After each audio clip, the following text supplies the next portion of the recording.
Hey everybody, welcome back to another tech, gaming, and AI news nerdcap of the week. I hope you all had an amazing holiday season with full stomachs and empty pockets. And speaking of pockets, help me fill mine with the segue to today's sponsor, Dr. Fone. Look, we've all been there. You're upgrading to a new phone, or maybe you just snagged one of those Black Friday deals, and you're suddenly staring at the nightmare of transferring everything over. Your photos, your contacts, years of WhatsApp conversation, it's all a mess. Or worse, you forget your password, buy a used phone that's locked, or accidentally delete something that you desperately need back. That's where Dr. Fone comes in. It's made by Wondershare, and it's basically an all-in-one toolkit for mobile data management. Think of it as your safety net for all of those oh crap moments with your phone. So let me show you what this thing can actually do, and I'm going to walk you through the features as I demo them on screen here. First up, screen lock. This is a big one. So if you forgot your PIN, you bought a secondhand phone and it's locked with someone else's account, FRP lock after a factory reset, Dr. Fone can handle that. It works on both Android and iOS devices. Second, data recovery. This is what Dr. Fone is famous for. It's literally the first mobile data recovery software ever made. You accidentally delete photos, messages, or contacts, Dr. Fone scans your device, your iTunes backup, or your iCloud, and it can pull back files you thought were gone forever. Now, for full transparency, it works best on recently deleted stuff and data that's still in backups, and it's not magic, but it's saved a lot of people from disaster. Next up, you have phone transfer. Here's where it gets really useful. Switching from Android to iPhone or iPhone to Android, Dr. Fone lets you transfer everything. Photos, videos, contacts, messages, even WhatsApp data, with all of your media intact. It's literally one click, and it's cross-platform, so no more losing your chat history while you switch ecosystems. Next up, WhatsApp transfer specifically deserves a call out because moving WhatsApp between platforms is a complete nightmare. Dr. Fone not only transfers your chats, but also your photos, voice notes, videos, files, and everything. And it does it up to 96% faster than any other tool. I've seen people on Reddit threads swear by this feature. And there's more. With system repair, if your phone's stuck in a boot loop or has iOS issues, Phone Manager to organize and back up your data from your PC, and even virtual location if you need to spoof your GPS for certain apps. Now, is this legit? Yes, Wondershare is a publicly traded company. Dr. Fone has been around for years and it's been used by millions of people worldwide. It's compatible with the latest devices, iPhone 16, 17, iOS 18, Android 15, Samsung Galaxy S25s. They keep it all updated. And here's the thing, they offer a free trial where you can scan your device and see what actually is recoverable before you spend a dime. Pricing wise, they have modular plans. If you need just one feature like WhatsApp transfer or screen lock, you can buy it individually, or you can grab the full toolkit, which has data recovery, phone transfer, system repair, all of it. One license covers up to 5 devices and 2 PCs. So if you've ever dealt with phone headaches, or you just want peace of mind knowing you've got a solution ready to go, check out Dr. Fone. There's a link in the description and in the pinned comment below. They've got a free trial, so you can test it out and see what it finds before committing to anything. Thanks to Dr. Fone for sponsoring today's video. Now let's get back into it. The Game Awards 2025 is stacked. This year's Game of the Year race features major AAA franchises, breakout indies, and some serious surprises. Expected nominees include Hollow Knight Silksong, Claire Obscure Expedition 33, Destiny 2's The Final Shape, Death Stranding 2, Silent Hill 2 Remake, Assassin's Creed Showdown, and Dragon Age The Veilguard. Claire Obscure has exploded onto the scene with a massive critical acclaim, making it a legit Game of the Year contender, which I think it's going to win. Tom Howard recently stirred things up, pointing out that sprawling RPGs like Starfield and Skyrim get historically overlooked at award shows. It's raising real questions about whether the industry values open world games the same way it does tighter, curated experiences. This year proves that the awards landscape is shifting. Indies, remakes, and even live service expansions are going head to head with AAA giants, showing a more flexible view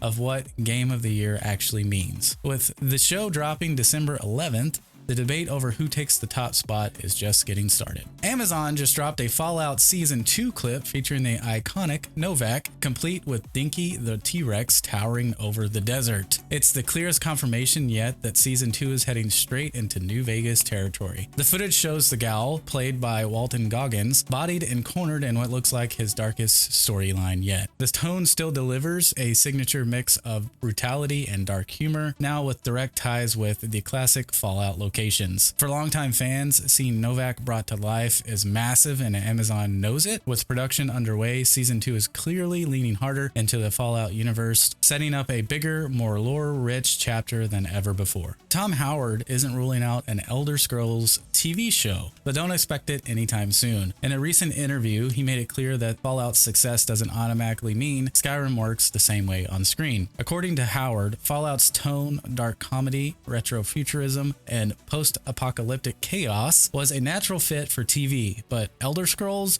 is traditional high fantasy, and without the right approach, it risks feeling like just another generic fantasy show in an already crowded space. Howard also credited Fallout's success to waiting for the right partners and the right creative vision. He's not committing Elder Scrolls to anything unless it means the same bar. Basically, the translation is Bethesda isn't running into a Skyrim TV universe just because they can. That said, the idea is absolutely on the table, and with Fallout crushing it on Prime Video, the pressure for Bethesda to bring its other massive franchises to TV is only getting stronger. Netflix just dropped some crazy news. They are acquiring Warner Bros. Discovery in one of the biggest media deals ever. This instantly turns them into a full-scale entertainment empire with studios, franchises, and serious gaming power. This isn't Netflix dabbling in games anymore. They just inherited WB Games, which means Rocksteady, NetherRealm, Monolith, and multiple AAA projects already in development. Overnight, Netflix now owns Mortal Kombat, Batman, Harry Potter,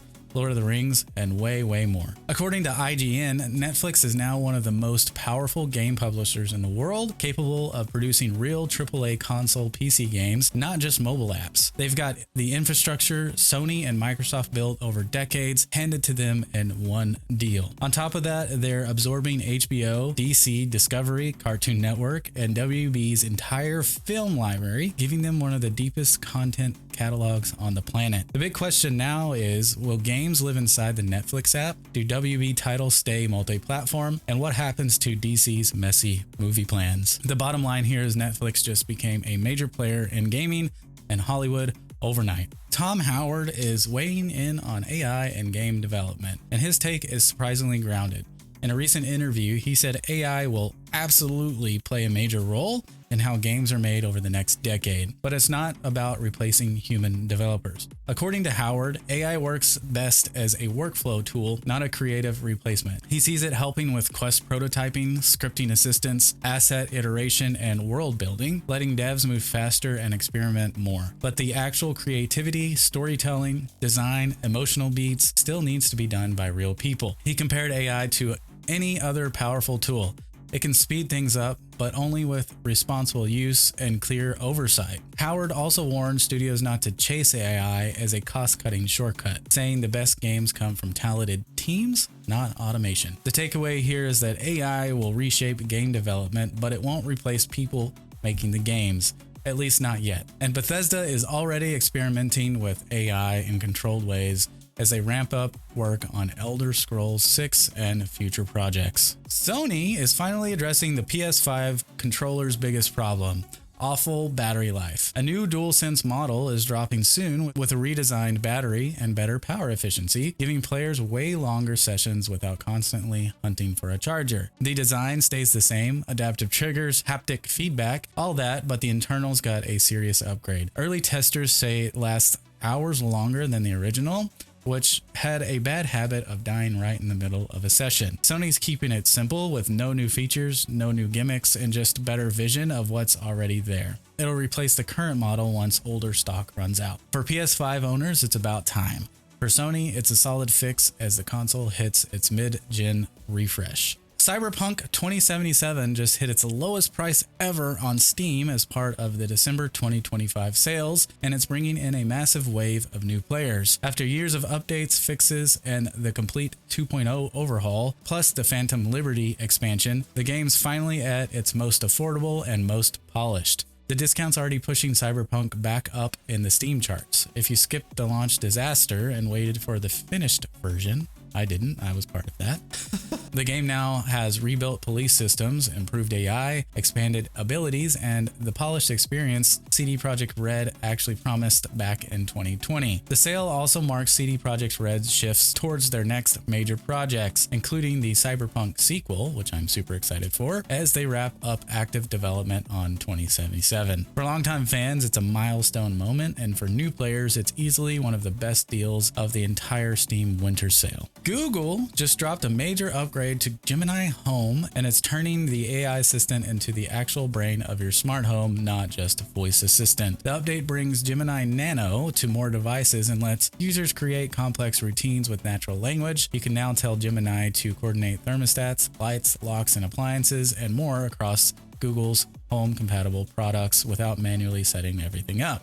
They are also pushing a deeper Nest integration, with Gemini handling proactive suggestions, smarter scheduling, and more nuanced voice interactions. It can pull data from multiple devices like lighting, occupancy sensors, and temperature to adjust your home automatically instead of waiting for you to ask. The goal is definitely obvious here. Google wants Gemini to be the central brain, not just the voice layer. This also puts them in direct competition with Amazon Alexa and Apple Home, both of which are betting big on AI-driven automation. This is Google's next step toward a fully AI orchestrated home when Gemini runs your daily routines with almost zero input from you. The iPhone 16 just became the best-selling smartphone in the world for 2025. According to new industry data, Apple's flagship crushed global sales all year, outperforming every Android competitor and even beating the iPhone 15's early momentum. Anybody surprised here? The entire iPhone family did well, but the Pro models especially dominated thanks to upgraded cameras, better battery life, and expanded AI features tied to Apple Intelligence. Apple now holds 5 of the top 10 global smartphone spots, proving its stranglehold on the premium market. Meanwhile, most Android brands are struggling, with the high end getting squeezed by Apple's unstoppable momentum. Analysts credit Apple's tightly integrated ecosystem and aggressive upgrade cycle for the iPhone's dominance across North America, Europe, and Asia. For Apple, this makes the iPhone their strongest cycle in years and sets sky-high expectations for what the next iPhone brings in 2026. Sony is officially rebooting Men in Black with a fresh tone, new cast, and a more modern sci-fi direction. According to new reports, the project's in early development at Sony Pictures, aiming to revive one of their biggest legacy franchises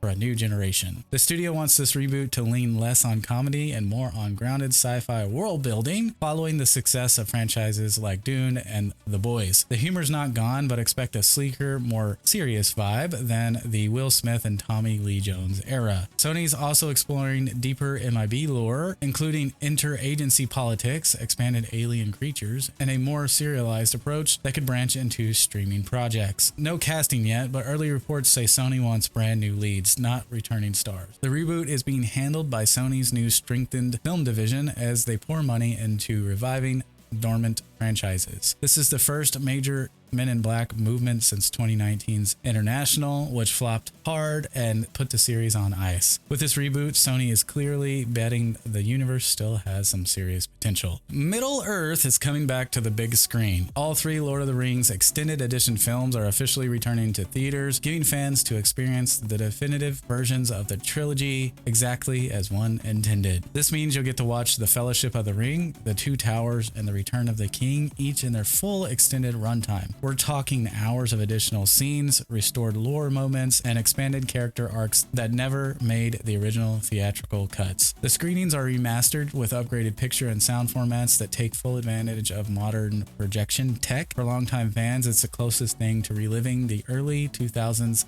theatrical run. For newer fans, it's a rare shot to see the extended versions on a massive screen for the first time. With the trilogy dropping as a full theatrical event, expect packed theaters, cosplay nights, and marathon screenings across the country. Middle-earth nostalgia is about to hit an all-time high again. I am super excited for this. And finally, something for Star Wars fans. They just got what they've begged for decades. Disney and Lucasfilm are bringing back the original 1977 theatrical cut of A New Hope, no special edition, no CGI, and no edits. This historic restoration presents the film exactly as it was in 1977. Original practical effects, original sound mix, original pacing, and yes, hand shot first. The restoration team scanned surviving film elements and reconstructed frames from archival reliable sources to hit modern projection standards without touching the actual content. The rollout is a limited global event with premium format screenings in IMAX and Dolby Cinema, and demand is expected to be absolutely massive. This is the first time the unaltered cut has hit theaters since the early 1980s and the first time ever in high-res digital projection. For longtime fans, this is the holy grail, and for new fans, it's a chance to see Star Wars history exactly as it was born. I am so stoked for this. And that's all I have for this week, guys. Thanks for watching, thanks for hanging out with me, and until next time, remember to stay nerdy, y'all. Peace out.